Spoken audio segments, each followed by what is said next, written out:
Hello दोस्तों, आप सभी का स्वागत है आपके अपने YouTube channel Kamaljeet online classes में। जैसा कि आप लोगों ने थंबनेल को देखा, हम लोग इस वीडियो में क्लास 10 हिस्ट्री चैप्टर 3 हिंद चीन में राष्ट्रवाद के अति लघुत्तरीय एवं लघुत्तरीय प्रश्न उत्तर का डिस्कशन करेंगे। तो इसके पहले वाले वीडियो में हम लोगों ने इसी चैप्टर के महत्वपूर्ण वस्तुनिष्ठ प्रश्न का डिस्कशन किया था। अगर आपने वह वीडियो नहीं देखा है तो हमारे चैनल पर वीडियो अपलोड है, आप वहां पर जाकर वीडियो को देख सकते हैं। और वीडियो को देखकर वीडियो को लाइक कर दीजिएगा और कमेंट में बताइएगा कि वीडियो आपको कैसा लगा। अगर वीडियो अच्छा लगता है तो प्लीज़ दोस्तों के साथ शेयर कर दीजिएगा, क्योंकि इस तरह की कंटेंट बनाने में बहुत मेहनत लगता है। तो अगर चैनल पर आप नए हैं तो चैनल को सब्सक्राइब कर दीजिएगा, साथ में बेल आइकन को ऑन कर दीजिएगा ताकि इस तरह की वीडियो सबसे पहले आप तक पहुंचे, और वीडियो को लाइक भी कर दीजिएगा। तो चलिए बिना समय को गवाए वीडियो को शुरू करते हैं। चैप्टर का नाम है हिंद चीन में राष्ट्रवाद। तो हम लोगों ने ऑब्जेक्टिव वाले सेशन में पढ़ा था कि राष्ट्रवाद का मतलब होता है राष्ट्र के प्रति प्रेम, राष्ट्र के प्रति भावना। जो अपने राष्ट्र के प्रति विकास के बारे में सोचे, तरक्की के बारे में सोचे, प्रगति के बारे में सोचे, उसे हम राष्ट्रवाद कहते हैं। जैसे आप लोगों ने देशभक्त का नाम सुना होगा, देशभक्ति बोलते हैं। जिसे देश के प्रति प्यार होता है उसे हम देशभक्ति बोलते हैं। उसी प्रकार से राष्ट्रवाद भी होता है, जो अपने देश से प्यार करते हैं, प्रेम करते हैं, सांस्कृतिक रूप से उसका आदर करते हैं। तो ऐसे लोगों को हम लोग राष्ट्रवाद कहते हैं। तो हिंद चीन किसे कहते हैं? तो हम लोगों ने देखा था हिंद चीन का मतलब होता है कि वह क्षेत्र जिसके कुछ भाग पर हिंद के सांस्कृतिक प्रभाव था और कुछ भाग पर चीन के सांस्कृतिक प्रभाव था। तो इस तरह के क्षेत्र को हम लोग हिंद चीन बोलते हैं, जिसमें वियतनाम आता है, लाओस आता है और कंबोडिया आता है। तो चलिए पहला क्वेश्चन को देखते हैं। क्वेश्चन नंबर पहला है कि एक तरफा अनुबंध व्यवस्था क्या थी? यह आपका अति लघुत्तरीय का पहला नंबर क्वेश्चन है। तो देखिए आंसर्स को देखते हैं। एक तरफा अनुबंध व्यवस्था वैसी व्यवस्था थी जिसमें बंधुआ मजदूरों का को कोई अधिकार नहीं था, अर्थात कि मजदूरों को इसमें कोई अधिकार प्राप्त नहीं था, जबकि मालिक को असीमित अधिकार प्राप्त था। मालिक अपना मनमाना कर सकता था और मजदूरों को कोई भी अधिकार प्राप्त नहीं था। जैसे नाम ही से स्पष्ट है कि एक तरफा अनुबंध, मतलब इसमें मजदूर जो होते थे, एक मजदूर का शोषण होता था। वो अपनी कुछ भी काम नहीं कर सकते थे, यहाँ तक कि उसको समय से अधिक काम करना पड़ता था और काम और मजदूरी उसको कम मिलता था। दूसरा क्वेश्चन को देखते हैं। दूसरा क्वेश्चन है कि बाओ दाई कौन था? तो बाओ दाई पहले अन्नाम का शासक था, बाद में फ्रांस के समर्थन से दक्षिणी वियतनाम का शासक बना था। और आपको पता होगा कि वियतनाम जेनोवा समझौता के बाद दो भागों में बट गया था, और जेनोवा समझौता मई 1954 ईस्वी को हुआ था। तो जेनोवा समझौता के बाद वियतनाम दो भागों में बट गया, उत्तरी वियतनाम और दक्षिणी वियतनाम। और उत्तरी वियतनाम में साम्यवादी की सरकार बनी, अर्थात बोल सकते हैं कि हो ची मिन्ह का सरकार बना। और दक्षिणी वियतनाम में अमेरिका के समर्थन से प्राप्त कर बाओ दाई का सरकार बन गया। बाद में बाओ दाई को फ्रांस का समर्थन मिल गया। तो तीसरा क्वेश्चन है हिंद चीन का अर्थ क्या होता है? तो अभी हम लोगों ने देखा कि हिंद चीन का अर्थ उस प्रायद्वीपीय क्षेत्र से है जिसके अंतर्गत लाओस आते हैं, कंबोडिया आते हैं और वियतनाम आते हैं। अर्थात हम बोल सकते हैं कि हिंद चीन उस क्षेत्र से है जहाँ के कुछ क्षेत्रों पर हिंद के सांस्कृतिक प्रभाव है और कुछ क्षेत्र पर चीन का सांस्कृतिक प्रभाव है। तो इस तरह के क्षेत्र को हिंद चीन का क्षेत्र कहा जाता है। और आपको पता होगा कि हिंद चीन का जो क्षेत्रफल है वो लगभग 3 लाख वर्ग किलोमीटर है, और वास्तविक इसका मान देखें तो 2,80,000 वर्ग किलोमीटर है। तो आप लोग कमेंट करके बताइएगा कि वियतनाम की राजधानी कहाँ है। क्वेश्चन नंबर चौथा है कि जिनेवा समझौता कब और किनके बीच हुआ था। तो अभी हम लोगों ने देखा कि जिनेवा समझौता 1954 ईस्वी में उत्तरी वियतनाम और दक्षिणी वियतनाम के बीच हुआ था। अर्थात जिनेवा समझौता के बाद वियतनाम दो भागों में बट गया था, उत्तरी वियतनाम और दक्षिणी वियतनाम। उत्तरी वियतनाम पर हो ची मिन्ह की सरकार बनी और दक्षिणी वियतनाम पर बाओ दाई का सरकार बना, जो एक घोर प्रतिक्रियावादी था। क्वेश्चन नंबर 5वां है कि होवा होवा आंदोलन की चर्चा करें। तो होवा आंदोलन बौद्ध धर्म से संबंधित था। यह धार्मिक क्रांतिकारी आंदोलन था जिसके नेता हुइन फूसो थे। यह ऑब्जेक्टिव में पूछा जाता है कि होवा आंदोलन कैसा आंदोलन था। तो याद रखिएगा, क्रांतिकारी धार्मिक आंदोलन था और इसके नेता कौन थे, तो हुइन फूसो। और दूसरी बात यह भी याद रखनी है कि यह आंदोलन कब हुआ था। तो यह आंदोलन 1939 ईस्वी को हुआ था। तो आप लोग कमेंट में बताइएगा कि हानोई समझौता कब हुआ था। अब लघुत्तरीय प्रश्न को देखते हैं। लघुत्तरीय का पहला प्रश्न है कि हिंद चीन में फ्रांसीसी प्रसार का वर्णन कीजिए। अर्थात हिंद चीन में फ्रांसीसी प्रसार कैसे हुआ। तो इस आंसर है कि 17वीं शताब्दी तक बड़ी संख्या में व्यापारियों के साथ ईसाई पादरी भी हिंद चीन पहुंचने लगे। अर्थात 17वीं शताब्दी के लगभग में और उसके पहले बहुत सारे व्यापारी हिंद चीन में आने लगे।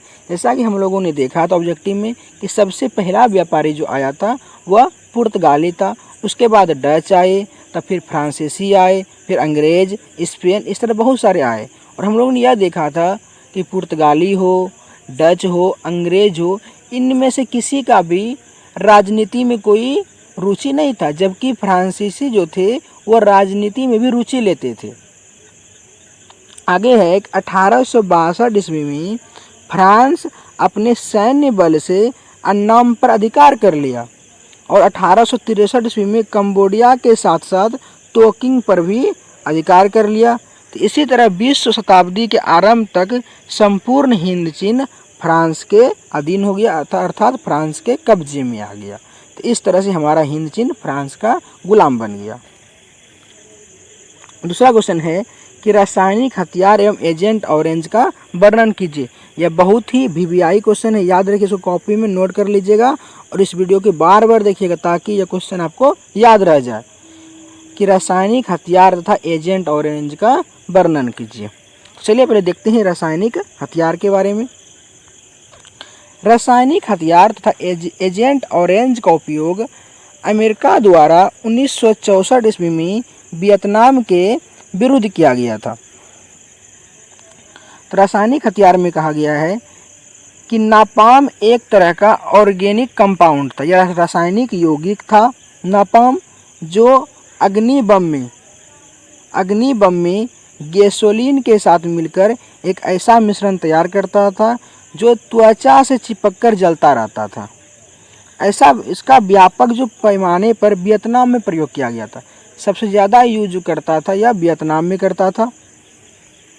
एजेंट ऑरेंज का देखते हैं। तो यह एक ऐसा जहर है जिससे पेड़ों की पत्तियां तुरंत झुलस जाती हैं एवं पेड़ मर जाते हैं। अगर यह एजेंट ऑरेंज का थोड़ा सा भी बूंद पेड़ पर गिर गया तो उसकी पत्तियां तुरंत मर जाती है, झुलस जाती है और पेड़ भी नष्ट हो जाते हैं। अमेरिका ने इसका इस्तेमाल जंगलों के साथ साथ खेतों और आबादी दोनों पर किया। अर्थात अमेरिका ने जंगलों के साथ साथ खेतों में किया और वियतनाम के नागरिकों पर भी किया, वहाँ के जनता पर भी इसका प्रयोग किया। इस जहर के असर से अगला पीढ़ी बीमार पैदा होने लगी। अर्थात इसका मतलब हो गया कि वहाँ पर जन्मजात विकलांगता का रोग फैल गया और इस जहर का असर आज भी नज़र आता है। क्वेश्चन नंबर 3 है कि हो ची मिन्ह के विषय में एक संक्षिप्त टिप्पणी दें। अर्थात हो ची मिन्ह के बारे में टिप्पणी बताना है, उसका वर्णन करना है। यह भी क्वेश्चन अति महत्वपूर्ण है, इसको भी कॉपी में नोट कर लीजिएगा। अर्थात सभी को तो नोट करना ही है, लेकिन इस पर थोड़ा ज़्यादा फोकस देनी है। बोला 1917 ईस्वी में हो ची मिन्ह नामक वियतनामी छात्र ने पेरिस में साम्यवादी का एक गुट बनाया। तो याद रखिएगा कि पेरिस में साम्यवादी गुट कब बनाया, तो 1917 में। किसने बनाया, तो हो ची मिन्ह ने। हो ची मिन्ह कौन था, एक वियतनामी छात्र था। इसका बहुत ही गरीब परिवार में जन्म हुआ था 1869 ईस्वी में, जिसे हम लोग देखे थे। बाद में वह शिक्षा प्राप्त करने मॉस्को चला गया। उसके बाद बोलता है कि साम्यवादियों से प्रेरित होकर 1925 में वियतनामी क्रांतिकारी दल का गठन किया। यह भी ऑब्जेक्टिव में पूछा जाता है कि वियतनामी क्रांतिकारी दल गठन कब हुआ था, तो 1925 में। और किसने किया था, तो साम्यवादियों से प्रेरित होकर हो ची मिन्ह ने किया था। और अंततः 1930 में वियतनामी के बिखरे राष्ट्रवादी गुटों को एकजुट कर वियतनामी कम्युनिस्ट पार्टी, जिसको वियतनाम भाषा में वियतनाम कोंग सान देंग कहा जाता है, वियतनाम कम्युनिस्ट पार्टी की स्थापना की, जो उग्र विचारवादी था। तो याद रखिएगा, वियतनामी क्रांतिकारी दल 1925, वियतनामी कम्युनिस्ट पार्टी 1930। तो आप लोग ये कमेंट में बताइएगा कि वियतनामी राष्ट्रवादी दल का स्थापना कब हुआ था और किसने किया था। ठीक है। अगला है कि जेनोवा समझौता के बाद उत्तरी वियतनाम में हो ची मिन्ह की सरकार बनी। अभी तुरंत हम लोगों ने जाना कि जेनोवा समझौता मई 1954 में हुआ था। जेनोवा समझौता के बाद वियतनाम दो भागों में बट गया, उत्तरी वियतनाम और दक्षिणी वियतनाम। तो उत्तरी वियतनाम में हो ची मिन्ह की सरकार बनी और दक्षिणी वियतनाम में बाओ दाई का सरकार बना। बाओ दाई 25 अगस्त 1945 को वियतनाम का पद छोड़ दिया था, अर्थात त्याग किया था, जिसके कारण से वियतनाम गणराज्य बन गया। क्वेश्चन नंबर चौथा है कि हो ची मिन्ह मार्ग क्या है, संक्षेप में बताइए। चलिए इसको देखते हैं। तो हो ची मिन्ह मार्ग हानोई से चलकर लाओस, कंबोडिया के सीमा क्षेत्र से गुजरता हुआ दक्षिणी वियतनाम तक जाता था, जिससे अनेक कच्ची पक्की सड़कें निकलकर जुड़ी थी। अमेरिका कई बार इसे क्षतिग्रस्त कर चुका था, परंतु वियतनामी उसे तुरंत मरम्मत कर लेते थे। तो इससे हमें यह सीख मिलती है कि कितनी भी मुश्किलें हमारे जीवन में क्यों नहीं आए, हमें मुश्किलों का डट कर सामना करना चाहिए। एक शायरी आप लोग को सुनाते हैं कि रुकना नहीं है, अभी बहुत दूर तक जाना है। रुकना नहीं है, अभी बहुत दूर तक जाना है। जिसने कहा था तेरे बस की नहीं, जिसने कहा था तेरे बस की नहीं, उसे भी करके दिखाना है। अर्थात जो आपकी बुराई करता है, जो आपको नकारा समझता है कि यह कुछ नहीं करता है, उसे करके दिखाना है। और इसके लिए पहले पढ़ाई करनी पड़ेगी, मेहनत करनी पड़ेगी। कभी भी मुश्किलों को देख के डरना नहीं चाहिए, उसका डट कर सामना करना चाहिए, जिस प्रकार से वियतनामी ने किया अमेरिका से। आगे है कि इस मार्ग पर नियंत्रण करने के उद्देश्य से अमेरिकी लाओस और कंबोडिया पर आक्रमण कर दिया था। अर्थात अमेरिका का एक सोच था, उसका उद्देश्य था कि हम लाओस और कंबोडिया पर अधिकार कर लेंगे, कब्जा कर लेंगे। परंतु तीन तरफा संघर्ष में फंसकर उसे वापस होना पड़ा था, परंतु कभी इसका मनोकामना पूरा नहीं हुआ, उसकी हार हो गई। तो क्वेश्चन नंबर 5वां है कि अमेरिका हिंद चीन में कैसे घुसा, अर्थात कैसे पहुंचा। तो अमेरिका हिंद चीन में फ्रांस को समर्थन देने की बहाने घुसा और धीरे धीरे साम्यवादियों के विरोध में हस्तक्षेप की नीति अपनानी शुरू कर दी। वह फ्रांस को समर्थन देने के बहाने से आया था, लेकिन धीरे धीरे इन्होंने साम्यवादियों का विरोध करना शुरू कर दिया।